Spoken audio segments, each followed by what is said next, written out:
चलेगी। गोपालगंज टीआई मुर्दाबाद मुर्दाबाद। गोपालगंज टीआई मुर्दाबाद। पैसा लेना बंद करो, बंद करो, बंद करो। एफआईआर दर्ज करो। लगातार 7 घंटे से सागर के गोपालगंज थाने के सामने लाल स्कूल पर पत्रकार धरना दे रहे हैं। चक्का जाम भी लगा है।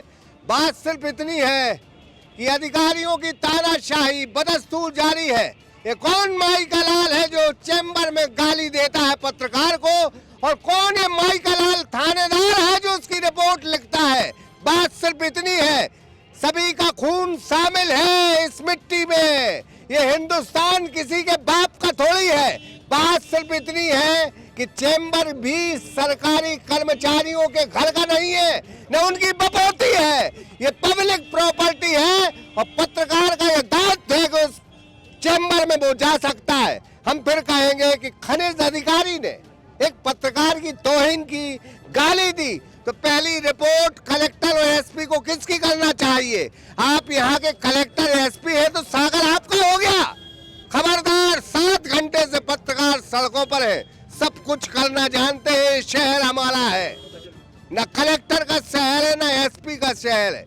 ये शहर सागर की जनता का है। अगर नाइंसाफी आम आदमी के साथ होगी तब भी पत्रकार खड़ा है, और अगर पत्रकार के साथ नाइंसाफी हुई है तो आप देख रहे हैं 7 घंटों से लगातार चक्का जाम है, लेकिन कोई भी अधिकारी यहाँ उनकी सुध लेने नहीं आया।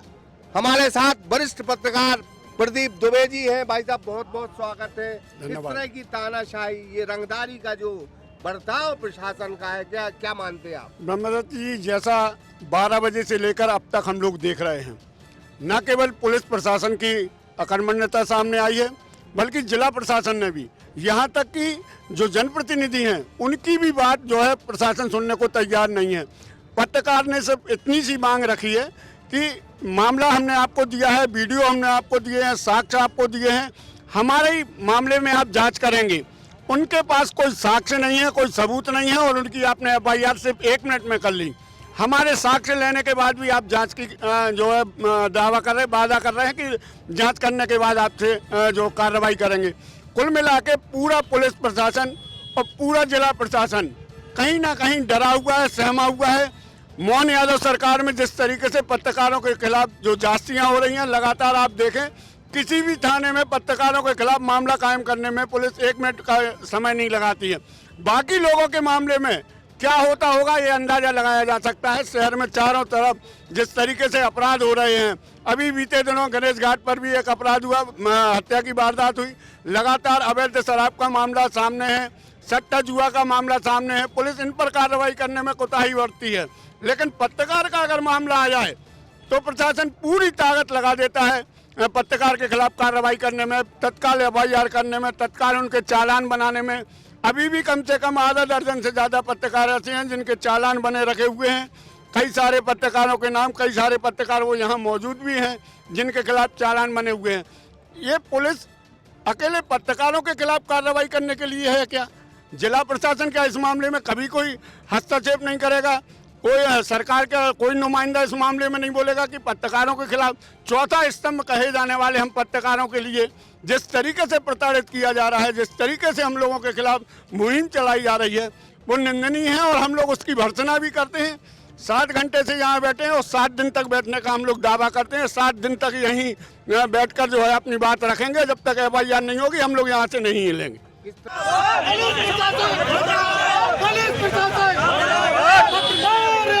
जिंदाबाद पत्रकार जिंदाबाद जिंदाबाद मुर्दाबाद मुर्दाबाद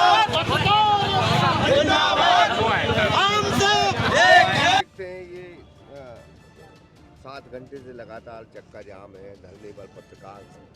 तो 1 मिनट में उनकी एफआईआर होती, हमें 7-8 10-10 घंटे लग रहे हैं, हमारी सुनवाई नहीं हो रही। ब्रह्मदत्त जी, एक बहुत मतलब हटके मामला हो गया है सागर में। हम जिस जनता की आवाज़ उठाते हैं, उसकी पीड़ा की, उसकी समस्याओं की और सिस्टम के गठजोड़ की, ये एक बहुत बड़ा गठजोड़ निकल के आया है। ये नेता और अधिकारी के बीच का एक सेतु बन गया है ये मामला। जिस मामले को लेके, जिस नेता के मामले को लेके ये पत्रकार गए थे, उस पत्रकार उस नेता का इतना खौफ है अधिकारी पे कि उसने मारपीट भी की और फिर आके सबसे पहले उसकी एफआईआर हो गई। 15 मिनट पहले आता है, एफआईआर हो जाती है बड़े उसको मेहमान बना के, और वो आरोपी है पत्रकार की पिटाई का, लेकिन उसको बाकायदा सम्मानजनक तौर पे उसकी एफआईआर की जाती है, उसको रवाना किया जाता है। पत्रकार जाते हैं कि भाई हमारा साथ मामला हो, हम सबूत के साथ दे रहे हो और वीडियो दिए, सारे साक्ष्य हैं। टीआई साहब का कहना है हाँ ठीक है आप आवेदन रख जाइए, हम जांच करके फिर एफआईआर करेंगे। आप देख सकते हैं कितना गठजोड़ है, कितना बड़ा नेक्सस है। अब इस दौर में आप सच की बात कहें, इस जनता की बात कहें, कितने जनता के लोग आए आपके हमारे पक्ष में, जिस जनता की लड़ाई आप और हम लड़ते हैं। इस मामले को लेके अब पत्रकार के आन और बान शान की लड़ाई हो गई है। हमें न्याय चाहिए, हम कोई गलत करने नहीं गए थे। बाकायदा फोन करके गया था हमारा पत्रकार, सर उस मामले में वाइट चाहिए। अब आप ही बताइए, आप बड़ी आवाज़ बुलंद करते हैं हर चीज़ में, आप और हम इस माहौल में कैसे काम कर पाएंगे? जी बहुत अरसे से आप पत्रकारिता कर रहे हैं, कैसे दुर्भाग्य क्षण है कि सुनवाई नहीं हो रही। यह तो बहुत बड़ा दुर्भाग्य है ब्रह्मदत्त जी। हमने अपने 3 दशक की पत्रकारिता में प्रशासन की ऐसी हठधर्मता नहीं देखी। एक पत्रकार अधिकारी के पास जाता है बाइट लेने के लिए और उसके साथ गाली गलौज की जाती है, उसका कैमरा छीना जाता है, पूरे वीडियो हैं उनके पास। और जब गोपालगंज थाने आते हैं वो वीडियो दिखाते हैं तो टीआई साहब का कहना रहता है कि इसकी जांच करेंगे। जब आपको पूरी चीज़ें दे रहे हैं, पूरे प्रूफ दे रहे हैं, तो जांच किस बात की? एक पत्रकार से गोपालगंज टीआई कहता आप काला चश्मा क्यों लगाए हो? अरे आप काले कारनामे बंद कराओ, आपके गोपालगंज में सट्टा जुआ शराब उनको बंद नहीं कराएंगे, पत्रकार का काला चश्मा दिख रहा है। कौन कहलाते हैं? कि टीआई गोपालगंज मनीष तिवारी जी हैं, बंसल न्यूज के हैं, उनसे कह रहे कि आप अंदर कैसे जहाँ एफआईआर हो रही, इस तरीके के आप पत्रकारों को उल्टे धमका रहे हैं, कार्रवाई नहीं कर रही।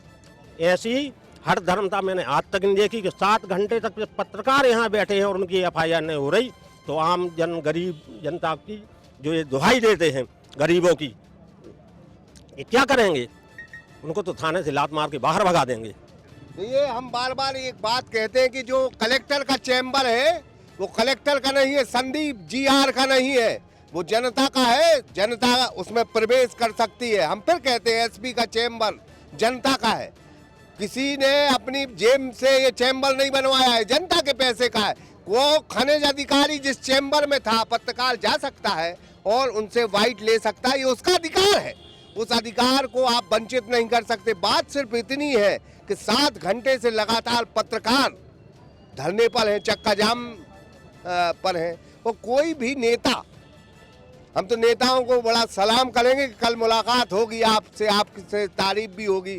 जब हमारा वक्त आया तब आप दूर चले गए, कल आपका वक्त भी आएगा, सभी के वक्त आते हैं। हम भी देखेंगे कि आप कितने वीर भद्र हैं, कितने लोकप्रिय हैं, सारी चीज़ें हम जानते हैं। गालिब का शेर भी बहुत बढ़िया है कि हम प्रशासन को भी जानते हैं, नेताओं को भी जानते हैं कि वैसे तो हमें जन्नत की हकीकत मालूम है, दिल बहलाने के लिए गालिब तेरा ख्याल अच्छा है। इन पूरी तमाम चीज़ों को हम लोग जानते हैं, बस छुपाए रहते हैं, ये हमारी गलती है। लेकिन आज के बाद हम लोगों ने भी ये सौगंध खाई है कि हर वो चीज़ उजागर होगी, जो हर वो काले कारनामे उजागर होंगे जो सागर की धरती पर हो रहे। अगर खनिज की बात करें तो कुछ दिनों पहले एक शख्स कलेक्टर के दरबार में आता है, 5 लाख रुपए रखे था और उसका दावा था कि अवैध उत्खनन हो रहा है। कहाँ गई खनिज की टीम? एक भी कार्रवाई नहीं की, बल्कि उल्टे उसको नोटिस दिए जाने लगे जिसने कंप्लेन की थी। तो ये खनिज विभाग है, क्या हमें नहीं मालूम कहाँ अवैध उत्खनन हो रहा है, कहाँ अवैध परिवहन हो रहा है? कैसा ये सिस्टम पुलिस का है, हमें नहीं मालूम कि पुलिस कितनी बेईमानी करती है। एक वो लक्ष्यकार टीआई है जो लोगों को डंपर रोकता है, उनको लोगों को मारता है, पीटता है। कैसे कितने टीआई गिना दें हम आपको? और एक टीआई जो गोपालगंज के हैं, हमारे पत्रकार साथी से कह रहे थे चश्मा लगाए हो, थाना क्या आपका है? हम बार बार, बुरा न मानना थानेदार साहब, हम बार बार एक लाइन जरूर कहते हैं कि सभी का खून शामिल है इस मिट्टी में।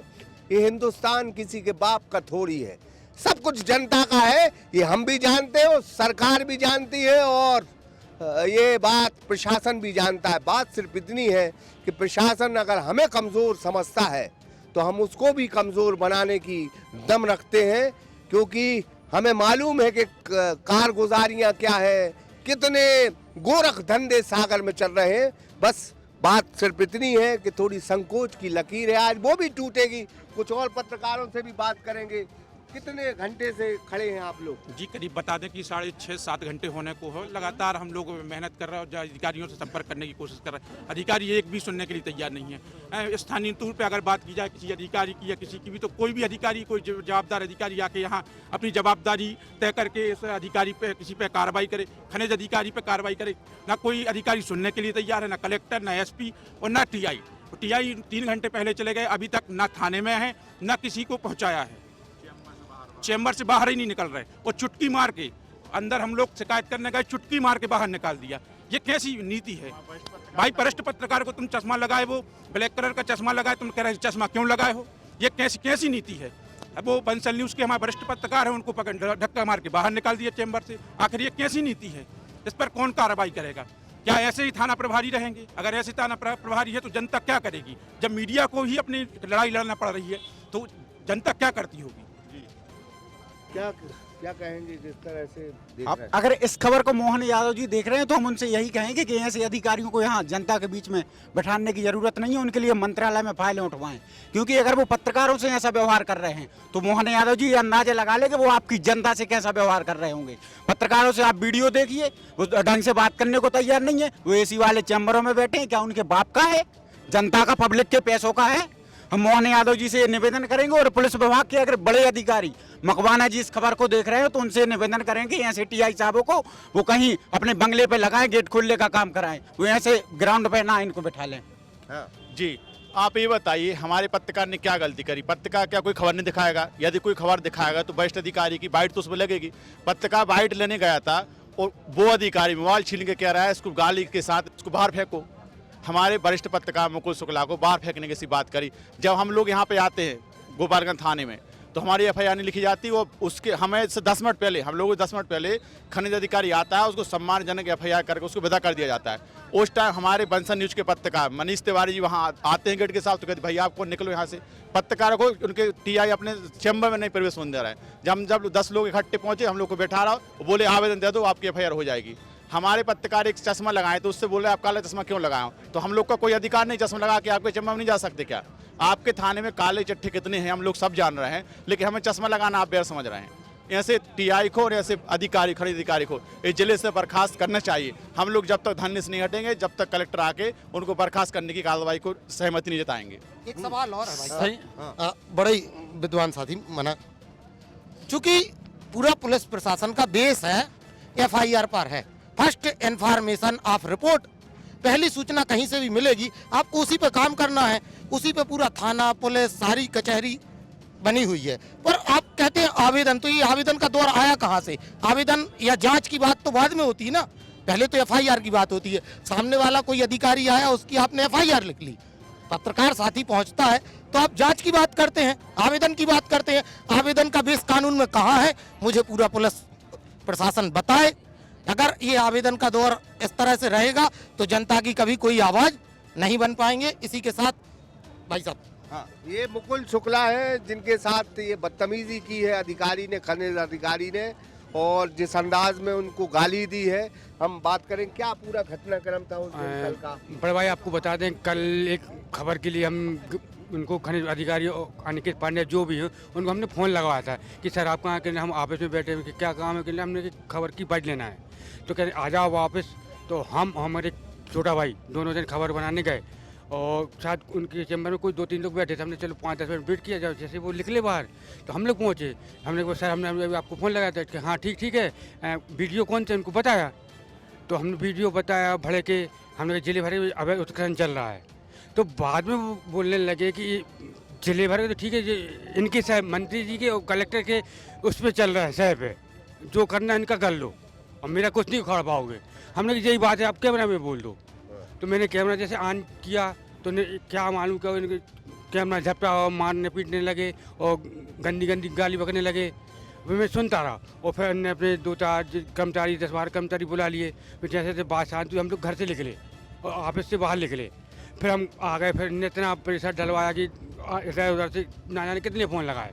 हमने चलो बात हो गई, शांत हो गई होगी, कुछ नहीं बात हुआ। क्योंकि कल फिर मेरी उसी घटनाक्रम पर मैंने एक वीडियो सोशल मीडिया पर किसी ने डाला होगा।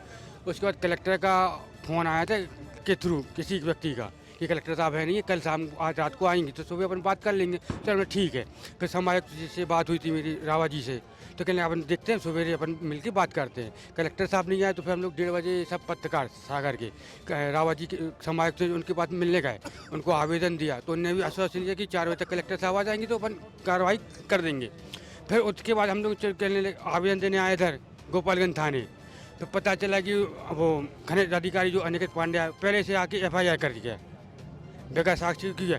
जबकि हम लोगों ने पूरे साक्ष्य बताया TI साहब को, ये घटनाक्रम वो वजनदारी में किस हिसाब से बोले, आज तक ऐसा TI नहीं देखा होगा 24 साल की लाइफ में।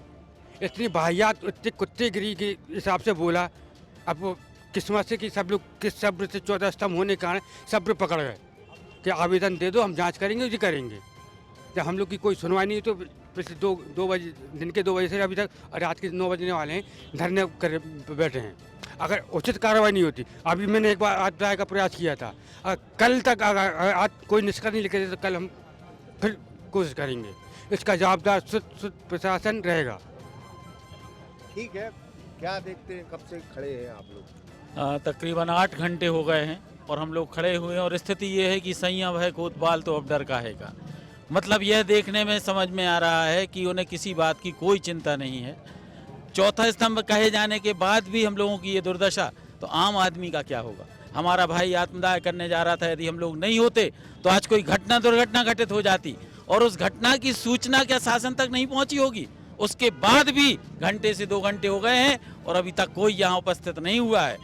यह स्थिति और ये हालत बना दी है शासन ने, प्रशासन ने।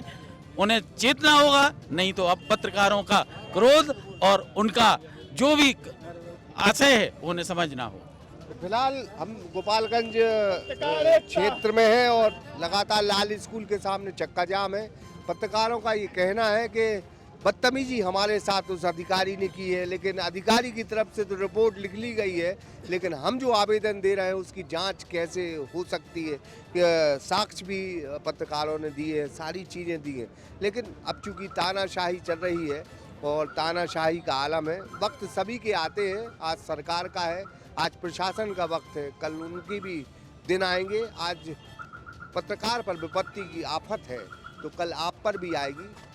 हम भी मौजूद हैं, आप भी मौजूद हैं। कोई भी अधिकारी 7 घंटे बीत जाने के बाद भी नहीं आया। कोई भी नेता जिनकी हम लगातार कवरेज दिखाते हैं उनने भी ये जहमत नहीं उठाई। कल नई सुबह होगी, देखेंगे आप कितने चमत्कारिक आदमी हैं, हम कितने चमत्कारिक आदमी। वक्त सबका होता है, आज वक्त आपका है, कल हमारा भी होगा। ब्रह्मदत्त दुबे, सागर एक्सप्रेस न्यूज, सागर। सजल मोबाइल 0% ब्याज पर मोबाइल एवं इलेक्ट्रॉनिक आइटम, समस्त कंपनियों के मोबाइल एवं TV, fridge, washing machine, cooler थोक रेट पर उपलब्ध। पता सरस्वती मंदिर के पास, बड़ा बाजार, सागर।